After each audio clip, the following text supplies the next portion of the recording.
Okay, so Jayden McKenzie. Jayden, raise your hand and wave. He is a 12-year-old in 7th grade at Centennial Junior High at Davis School District. Jayden was labeled a struggling reader as early as kindergarten. His first IEP was written in 2nd grade. After years of continued struggle, his parents took him for private testing at the end of 4th grade, where he was diagnosed with dyslexia and audio processing disorder. The diagnosis came as a surprise because there was no family history of dyslexia. In 6th grade, they opted to pull Jayden out of school for reading and to go to a private tutor, where he's shown great progress. He is a member of the Centennial Junior High Thunder Color Guard team and is learning to play the trumpet. All right, next, Cade Knaphus is a junior attending Corner Canyon High School in Draper. He is an Eagle Scout. He's a lettered varsity wrestler and a starting varsity football player, as you can tell from his torn ligament hand. Do you want to give everybody a wave? Yes. Cade has officially struggled with dyslexia since the 3rd grade. He has since worked hard to overcome his academic challenges with tutoring, audiobooks, assisted technology, and just plain hard work. His goals include going to college and obtaining a degree in biology while playing football. Welcome, Cade.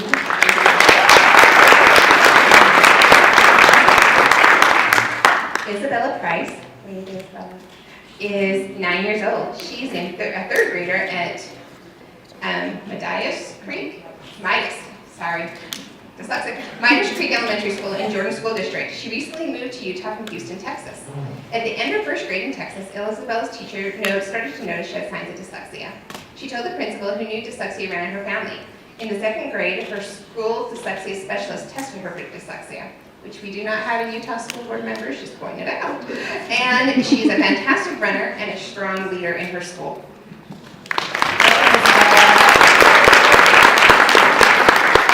Next up, we have Walter. Walter, will you just stand up so that everybody sees you, can see you? Walter loves playing sports. He is a great soccer player, football player, and wrestler. And he also has the injuries to prove it. Wave that pink cast. All right. He has a special talent for acting. And he's been in several productions, including playing Michael in Peter Pan. He currently has cameos in 2 high school plays. Walter is thrilled to finally be a Boy Scout and recently earned his Bobcat Award. He attends his Boundary Public School, where he's enrolled in German Dual Language Immersion Program. Walter was identified as dyslexic at age 6. His mother tutors him at his school 4 days a week for 30 minutes using an Orangeville and Humphreys method. Welcome, Walter.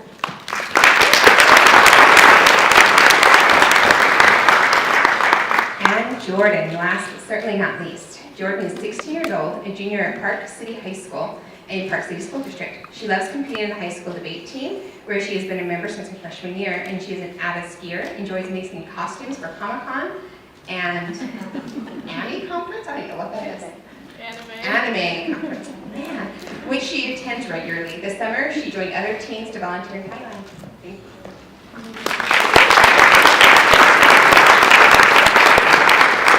And with that, that's perfect, because Jordan has our first question of the night. So grab a mic and turn that on, Jordan.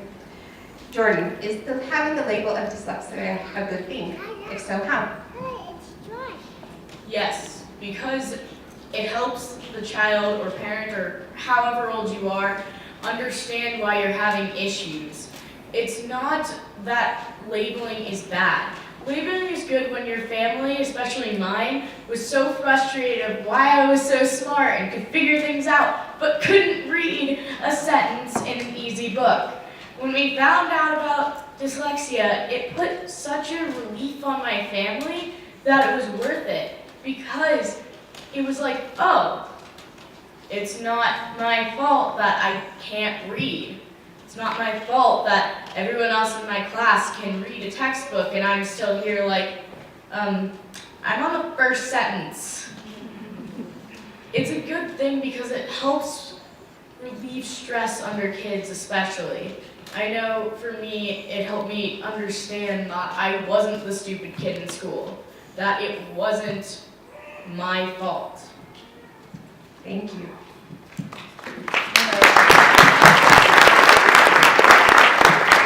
Jayden, this next question is for you. What do you wish that your teachers knew about dyslexia? Well, in elementary school, I wish they knew that they need to have they need to have a schedule that I know and can move my schedule to fit, and just because I was in resource for most of my day, and I was supposed to be there for math, I was, but I didn't get the instruction I needed to know how to do it. And now I am in junior high, and they need to start following my IEP more, because I'm doing good at my classes, but I would do even better if they follow my IEP. Great, thank you.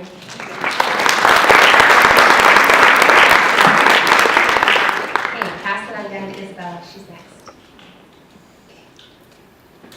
Isabella, what helps you the most in the classroom? And how did you first start to get the help you needed? In Texas, I had a Dyslexia 504. With it, I got structured literacy tutoring every day with my school dyslexia specialist. Now I have an IEP. With my 504 and now IEP, I get helpful accommodations. I get extra time for assignments and tests. Also, I get help reading my tests. And a few months ago, my teacher, Miss Childs, said, "Isabella, do you need help reading your test?" And I said yes, and she helped me, and when I got my test back, it was 100%.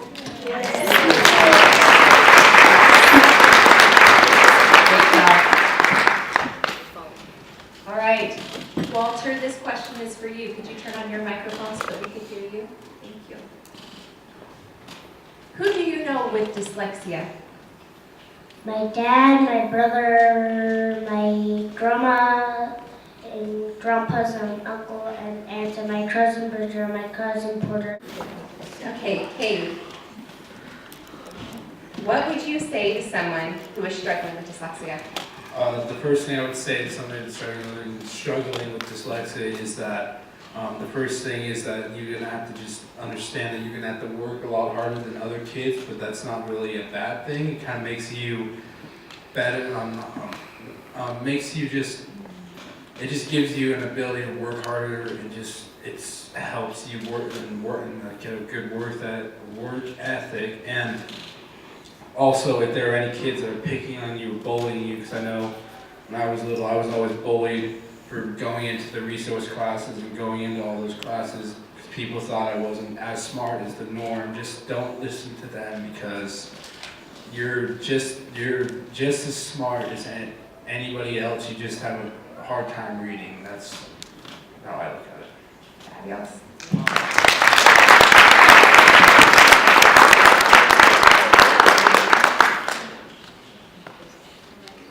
Well, thank you so much.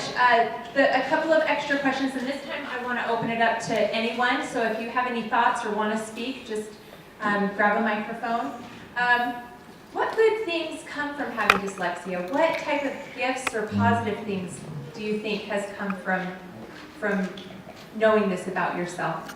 So I'll start off, and then I'll let others talk because I'm the talker. But for me especially, I am into writing, journalism, artsy things, something that a lot of kids in my school don't really understand because of how I see things. Even today, I had a chance to talk to this amazingly smart guy, and it was in my internship class, they call it, in Park City, and he was just talking to me because we had some extra time, and I got offered an interview for a gaming company that they're starting up.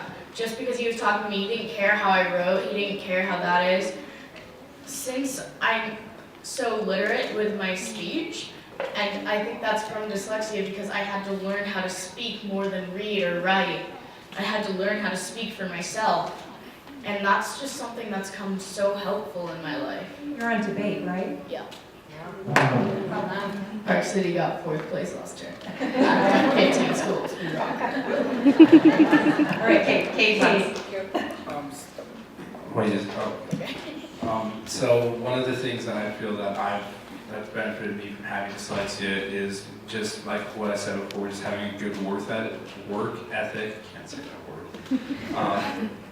Just being able to, because I feel if I didn't have dyslexia, I would be very lazy in school and having dyslexia just makes me open my eyes, seeing that like you have to work that much harder just to do what the normal kids can just go through and just breeze through things. When you have to go through and you have to just work that little bit harder and just translate into so many other aspects of my life, transferred into like my football and wrestling and all that kind of stuff.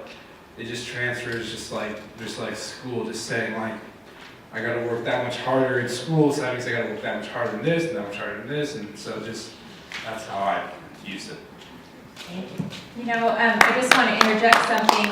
Cade and Jordan are a little bit older and have had a little bit more time to find their superpower within their world of dyslexia, but as the younger kids grow up, I'm sure that they will find really great positive attributes that come from having dyslexia too. So, Jayden, do you want to say something? Yes, I would. Well, having dyslexia, it taught me that no matter what I'm doing, I have to work hard. It doesn't matter if it's just a simple writing test. You have to work your best at everything. And so just knowing that, you can do a lot more. Even if someone without dyslexia can find that thing to work hard and do the best they could do in everything, then they could go on to be one of the smartest people in the world. They could go on to be really great. That's what I found. Thank you. So, yeah.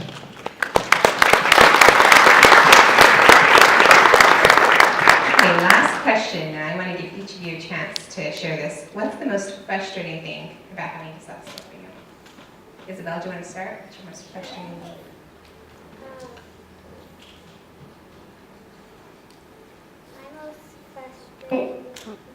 My most frustrating thing is reading in a noisy place. Reading in a noisy place. Go ahead, answer. Jayden, do you want to? You don't have to, but do you want to? Well, the most frustrating thing I have is when I'm reading, like a paragraph with other kids, like for assignment or just a reading group. They would always go and correct me at the second I make a mistake, and I would like them to say, okay, you got that wrong. How about you try and work that out? So next time I won't make that mistake. Great. But you worked it out. Good job.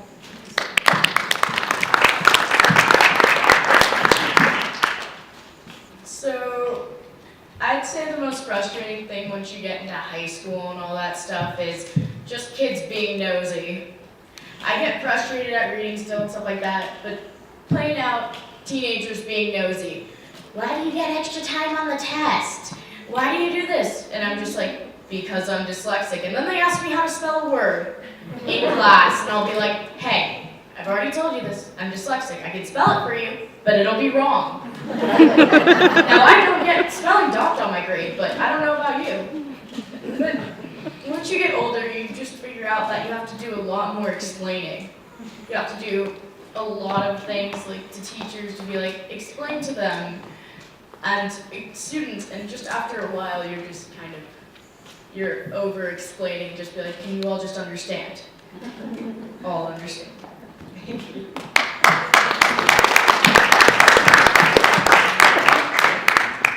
you want to?